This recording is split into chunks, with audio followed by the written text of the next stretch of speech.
Hola, buenas tardes a todos. Muchas gracias por venir. Es un placer para mí darles la bienvenida a este evento sobre el mercado inmobiliario.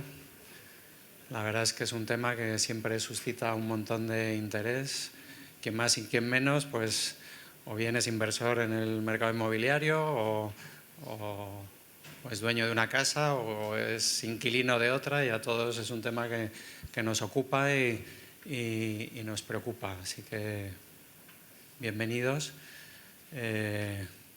Mi nombre es Joaquín Casasus, para los que no me conozcáis, soy el responsable de la gestora y bueno, pues el plan para ahora es que Joaquín, mi tocayo, López Chicheri, que es mi socio, el responsable del departamento inmobiliario y presidente de Vitruvio, pues nos dé un repaso un poco del sector, que nos cuente las perspectivas para el mercado residencial en España y que a continuación tenga un diálogo con mi socia también, Paula Satrústegui, que es socia del departamento de asesoramiento patrimonial, donde pues detallen un poco las distintas fórmulas para extraer ahorro de la vivienda. Cuando presentamos, como hoy, un documento en el que se ha trabajado mucho, me gusta empezar por aquellos que han hecho que se pueda hacer, ¿no? Y aunque esté de portavoz, es evidente que esto es un trabajo de equipo, ¿no? Actualmente en el planeta se están desarrollando o planificando por parte de empresas y de gobiernos más ciudades que en toda la historia desde la Segunda Guerra Mundial, ¿no? Desde la Segunda Guerra Mundial nunca se han planificado tantas. Hablamos de 91 ciudades en proceso de desarrollo, con 15 ciudades anunciadas en el último año. Solo 8 ciudades nuevas en India. Y eso da una pista del nivel de urbanización al que estamos sometidos. Hay consenso entre los economistas en cuanto a que el duplicar la población de una ciudad supone incrementar entre un 2 y un 5% su productividad, ¿no? San Francisco es un ejemplo de ciudad donde la tensión provocada por la acumulación de población constante ha sido incapaz de ser satisfecha por una oferta de vivienda, y eso ha provocado que esta ciudad sea una, junto con Nueva York, Berlín, París, los países escandinavos en general, hasta Tokio, que han intentado regular el precio del alquiler y que han tomado medidas que probablemente políticamente son muy rentables, pero que sabemos que no funcionan, ¿no? No funcionan porque básicamente si se produce un flujo constante de población a una ciudad, no es la única medida, pero la principal consiste en producir vivienda para ofrecérsela a esa gente que llega a la ciudad nueva, ¿no? Y Madrid está viviendo, y Barcelona ha vivido un poco ese proceso. En cualquier caso, el inmobiliario es cíclico y vamos a hacer un repaso. De hecho, desde el COVID han pasado muchas cosas en inmobiliario en muy corto espacio de tiempo. Y aquí lo vamos a ver, las premisas. En el inmobiliario, siempre lo decimos, el crecimiento importa porque es clave, ¿no? Y además el inmobiliario recoge bien las tendencias. En España también hemos tenido un crecimiento sostenido con la V del COVID. Importa el crecimiento poblacional. Al final, el crecimiento del PIB, esto lo decía el año pasado, si alguno de ustedes estaban, el crecimiento del PIB a medio y largo plazo es el número de horas trabajadas por la productividad de esas horas trabajadas. Pues el número de horas trabajadas, salvo que alguien quiera volver al esclavismo, consiste en el crecimiento poblacional. Cuando lo comento, la gente se sorprende. O sea, España está en 49 millones de habitantes. Claro, ese proceso, de repente, de crecimiento poblacional y de un escenario inflacionista bastante tranquilo, incluso negativo en los últimos años, de repente vemos una subida de la inflación muy fuerte, reacciona el Banco Central Europeo con una subida prácticamente en vertical de los tipos de interés, y esto tiene un impacto directo en la construcción de la rentabilidad libre de riesgo, que es el bono a 10 años. La rentabilidad libre de riesgo hoy está en el 3,36, creo que es la cifra que he visto esta mañana.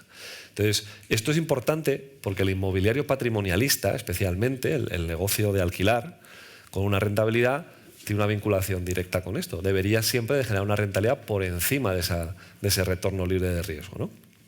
Entonces, lo siguiente que ha pasado con la subida de tipos para combatir la inflación es una subida también vertiginosa del Euribor. Y esto ya influye directamente en el mercado inmobiliario. Porque incluso ahora hay un cambio importante. Los bancos han pasado de tener el Euribor en negativo y cobrar diferenciales del 2% al inversor profesional. No hablo de primera vivienda, que siempre se financia en mejores condiciones, porque uno lo último que deja de pagar es su primera vivienda. Al final el Euribor se mueve, tiene un mercado y ya está un 10% por debajo de máximos. Y eso es importante porque marca una tendencia e influye mucho en el mercado inmobiliario, el cual, como siempre va despacio, y esto es un poco la consecuencia de todo lo que hemos visto, el volumen de compraventas de inmobiliario profesional, institucional, terciario, incluso también hotelero, se ha desplomado. Residencial de inversores profesionales se ha desplomado desde el nivel del 2021, año en el que, junto con el 22, se vio un crecimiento de operaciones importante por una política de tipos muy baja, sobre todo en España, ¿no? Aquí, el 2020 es año del COVID, caen las transacciones, por supuesto, pero tenemos tipos negativos que favorecen mucho la compra-venta de inmuebles. Al final te puedes apalancar muy barato y aunque la rentabilidad fuera relativamente baja, te sale el número y hubo muchas transacciones. Se desploma, se desploma después del 2022 en comparación, pero España realmente no tiene unas caídas tan fuertes como el resto de mercados. Entre otras cosas por el mercado residencial, que ha aguantado mucho mejor que en otras jurisdicciones. Ahora lo veremos. Si anualizamos el 2024, de hecho, la caída ya es del 27%, no del 34%. Entrando en oficinas. Las oficinas están hoy bastante de moda en las conversaciones. Hay un mantra que es prácticamente que no valen para nada y que están todas vacías y que nadie va a la oficina y bueno, que este es un mercado que está muy mal. Y es cierto que es un mercado que está muy presionado. Las oficinas periféricas, las oficinas que están en Madrid, por ejemplo, pues en la A2, en la A1, en la A6, a 5 o 10 kilómetros, tienen un problema de ocupación. Pero si uno se ha financiado con tipos muy bajos, aunque fuera un diferencial del 2, el 2,5, el Euribor se ha financiado al 2,5, 3 de coste de financiación, ahora cuando llega la refinanciación no es tan fácil. Entonces, ¿qué es lo que empieza a hacer el mercado? Pues el mercado dice, oye, yo voy a pedirte más rentabilidad o si no, no te compro. Entonces, eso hace que el mercado de oficinas caiga fuertemente en el número de transacciones. Es decir, se vuelve un mercado en el que se pueden conseguir mejores rentabilidades que antes, aunque hay muchos propietarios que no están dispuestos todavía a vender. Hay un mercado con menor número de transacciones. No es lo mismo que el mercado pase de pedir un 5% de rentabilidad por alquiler de oficinas prime a que pida un 5,5%, que ya es un 10% de diferencia, pero pasar de un 3,25 a un 4,5% en porcentaje tiene un efecto en la valoración muy fuerte, ¿no? En el caso comercial, el volumen de transacciones totales ha caído un 54%, pero hay un mundo muy diferente entre los centros comerciales y los locales comerciales prime. Aquí los datos son siempre de las zonas más prime, ¿vale? Luego, son una referencia, luego el mercado inmobiliario, pues cada activo es diferente, ¿no? Entonces, aquí, sin embargo, en los centros comerciales han aumentado porque en centros comerciales había empezado hace varios años, incluso antes del COVID, un proceso entre los inversores de muchísima incertidumbre sobre si los centros comerciales iban a ser capaces de mantener ventas y si la gente, por culpa del comercio online, iba a seguir yendo al centro comercial a comprar, ¿no? Pero la capilaridad de centros comerciales en España no tiene nada que ver con la de Estados Unidos. Y lo cierto es que no ha pasado lo que ha pasado ahí. Por eso en España ya vemos un aumento, de hecho, en transacciones, dado que antes de la subida de tipos ya habían caído mucho. Entonces, centros comerciales, sin embargo, como digo, ya han aumentado en sus ocupaciones. Hay una tendencia a la baja en las rentas, en los alquileres por metro cuadrado que pagan los inquilinos, ¿no? Si además de aumentar la rentabilidad que le pido a un local comercial, su renta es más baja que antes, el efecto es doble y la valoración cae aún más, ¿no? Quizá donde esto no ha sucedido es en los subsegmentos de ocio, restauración, salud, hogar, que han aguantado muchísimo mejor que otros como el de moda, ¿no? Han visto ustedes ese proceso de bajada de las clínicas, de la primera planta a planta calle, de las clínicas dentistas, de salud, ahí hay un ángulo. Y esto es la distribución de ventas entre, en rojo, el comercio electrónico, que en España en 2014 todavía representaba nada más que un 2% del total de ventas. En gris tienen ustedes los centros comerciales y en verde tienen los locales comerciales que deberían de estar en rojo en vez de en verde, porque lo que ha sucedido, si se fijan, es que los centros comerciales, quitando el año del COVID, 2020, han mantenido su cuota de mercado. O sea, la guerra en comercial, quien la ha perdido es el local comercial, no los centros comerciales. Los locales comerciales son los que han perdido claramente cuota de mercado, ¿no? 20 puntos desde el año 2014 solamente. Es un mercado donde realmente se puede... O sea, nosotros en Vitruvio acabamos de comprar un Leroy Merlin, o sea que el mercado comercial ofrece oportunidades muy interesantes, pero quizá es donde más, junto con oficinas, hay que desbrozar para encontrar cosas con sentido, ¿no? Logístico ha sido el activo de moda y hemos llegado a ver unos incrementos de volumen de transacciones salvajes, un mercado que hacía 200 millones de compraventas al año, se ha ido a 2.500 millones de euros al año de compraventas, ¿no? Y eso tiene que ver con el comercio online, tiene que ver con los centros de datos, tiene que ver con todo lo que está pasando. Probablemente no volveremos ahí, pero sí que, rentabilidades del 5 o el 6% es algo mucho más razonable, ¿no? Para este tipo de producto. Esto primero que hemos visto es un poco el mercado más profesional, institucional, que invierte en edificios de oficinas, en centros comerciales. Los locales comerciales ya es algo a lo que llega el ahorrador mediano o medio más fácilmente, pero el mercado residencial, que digo aquí, es el ganador frente a los usos terciarios, mientras que los locales comerciales están muy pegados al ciclo económico, porque cuando a la gente le empieza a ir mal deja de comprar rápidamente. El mercado residencial de alquiler va por detrás. Las tasas de esfuerzo en residencial no están en zona de burbuja, pero sí que están en un nivel con una cierta tensión. Y esto es la clave en España, ¿no? Cuando alguien quiere plantearse invertir su ahorro en inmobiliario, me da igual si es terciario o es residencial, tiene que pensar en el crecimiento poblacional. Básicamente esto es lo que dice, esto está diciendo Madrid y arco del Mediterráneo con un poco en el norte, que al final tienen una acumulación de riqueza importante, ¿no? Entonces, ¿en España qué es lo que pasa? Pues en España pasa que tenemos una creación de hogares el año pasado de 275.000 hogares nuevos. Y se han terminado, porque muchas veces el dato que se da es el de iniciadas, se han terminado 80.000 viviendas el año pasado en toda España. Entonces, claro, aunque no estamos en época de burbuja, que esto era un disparate y tal, pero con los tipos de interés en máximos, que fue septiembre del año pasado, el año pasado hubo 620.000 transacciones de pisos en España. Conclusiones.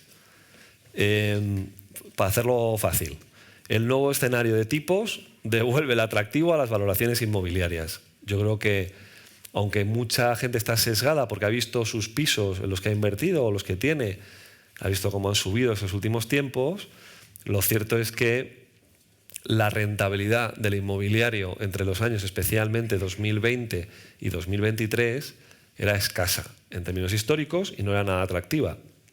Rentabilidades del 3, del 4%, en cosas que tienen riesgo, que no es un gran riesgo, pero que el inquilino se puede ir, que puede haber un cambio, te desprotegen sobre todo contra cambios de tipos de interés que hacen que suba la rentabilidad que se pide por algo y lo que tú tienes comprado al 3, como ya no lo puedes vender al 3, si encima tu renta ha caído, llevas una torta importante.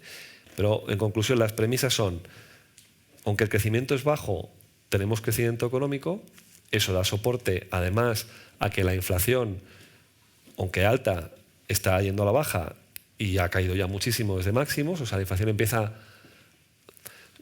Digamos que la conversación va sobre cuándo se empiezan a bajar los tipos, no si se van a bajar los tipos, y eso ya es algo que está consolidado, ¿no?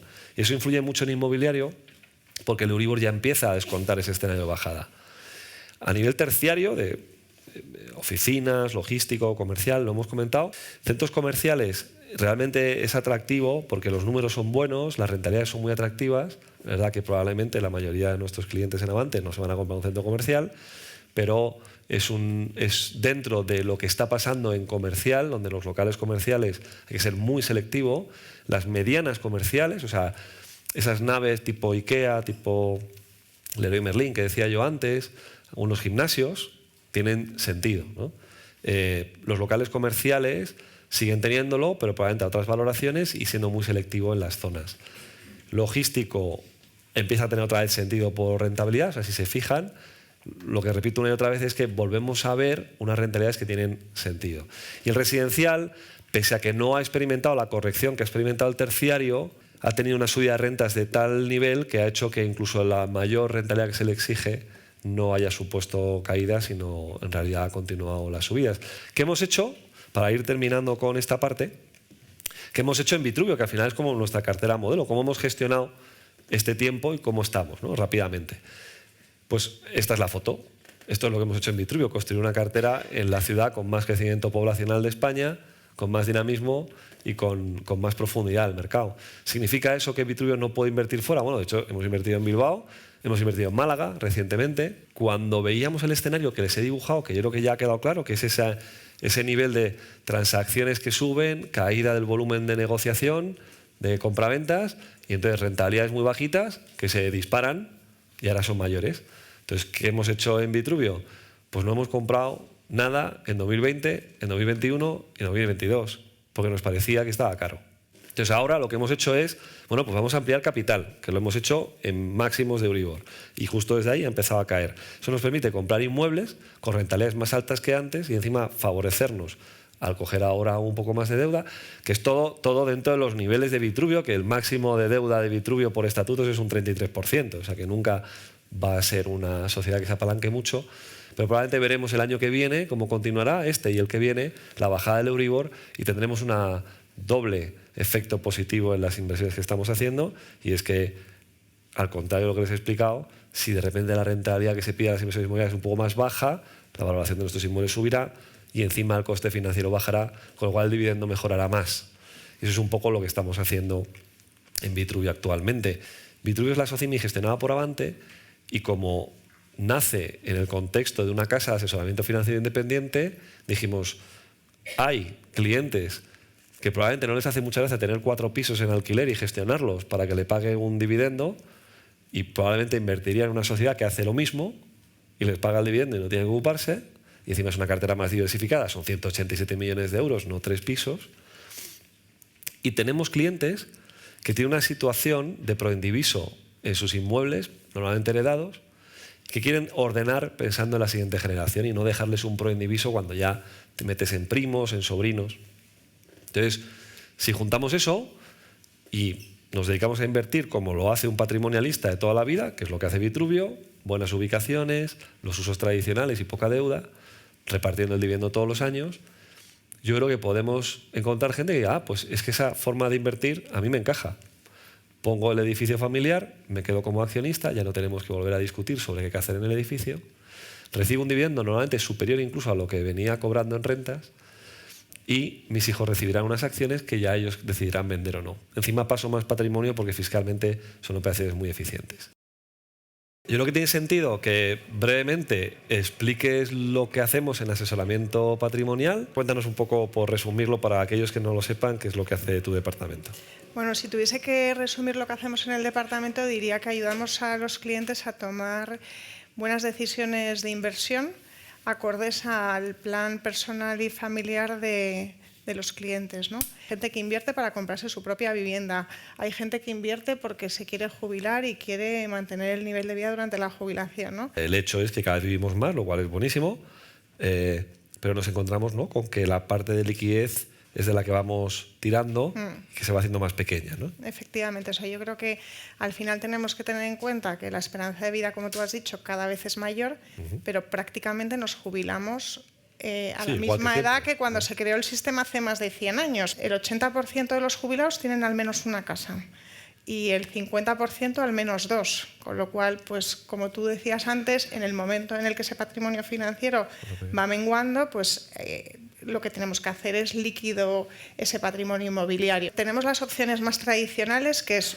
si es una vivienda que no utilice, pues probablemente o la venda o la alquile, ¿no? ¿Qué pasa? Que cuando es nuestra vivienda habitual o nuestra vivienda vacacional, pues no nos gusta irnos de nuestra casa, ¿no? Porque tenemos recuerdos, porque ya somos mayores y se nos hace un mundo, porque nos gusta nuestro barrio, bueno, por multitud de cosas, ¿no? Y eso ha hecho que a lo largo de los últimos años pues se hayan ido desarrollando unas soluciones inmobiliarias que lo que nos permiten es hacer líquido ese patrimonio inmobiliario o conseguir liquidez de ese patrimonio inmobiliario, manteniendo el poder vivir en la vivienda. En algunos casos es verdad que perdemos la propiedad y en otros no. ¿Cuál es mejor o peor? Pues depende de cada circunstancia, de cada persona, de la edad que tengamos, de si tenemos hijos, no tenemos hijos. Entonces, bueno, pues lo que hay que analizar es todas esas soluciones que tenemos a nuestro alcance y ver cuál es mejor para cada uno de nosotros. Vamos a enumerar así un poco las opciones más habituales y las que recomendamos. Yo, si tuviese que centrarme en unas cuantas, hablaría de la venta de la nueva propiedad, que yo creo que es la más conocida por todos, el alquiler vitalicio, la hipoteca inversa y las rentas vitalicias. Para mí son las 4 más importantes a día de hoy. O sea, yo creo que dentro de ese plan de futuro completo es muy importante analizar las distintas alternativas que tenemos, ver cuál es mejor, porque como te digo, cada caso es particular, claro. Hay que hacer un traje a medida y ver cómo afecta eso dentro del plan financiero, pero también dentro de la planificación sucesoria, ¿no? Que también claro. Es una cosa a la que nosotros le damos muchísima importancia. En España hay muy poca gente que tenga testamento, que es una barbaridad, o sea, es súper importante tener testamento, porque además muchas decisiones inmobiliarias tienen repercusión si nos pasa algo. Si yo me compro una vivienda porque mi marido y yo tenemos unos ingresos buenos, pero mañana me pasa algo, ahí bueno, pues tenemos que planificar desde el punto de vista del testamento, el seguro de vida. Existen opciones y que claramente necesitan hablar con un experto como Paula y como las personas de su equipo, porque cada caso es diferente. Con lo que ha pasado, y ha pasado mucho estos últimos 3 años, o sea, esa subida de tipos no se produce de forma habitual, tan agresiva. Eso también, de hecho, influye en las valoraciones para este tipo de soluciones inmobiliarias que hemos estado viendo, pero sí que hemos intentado ver a vista de pájaro cómo está el mercado, y el mercado está bastante revuelto. Y en los mercados revueltos, cuando uno está poco endeudado y tiene la capacidad de hacer adquisiciones, no hablo de gangas, pero sí de que en términos, en el largo plazo, está comprando, como decía antes, en un entorno de peores noticias a mejores precios, ¿no?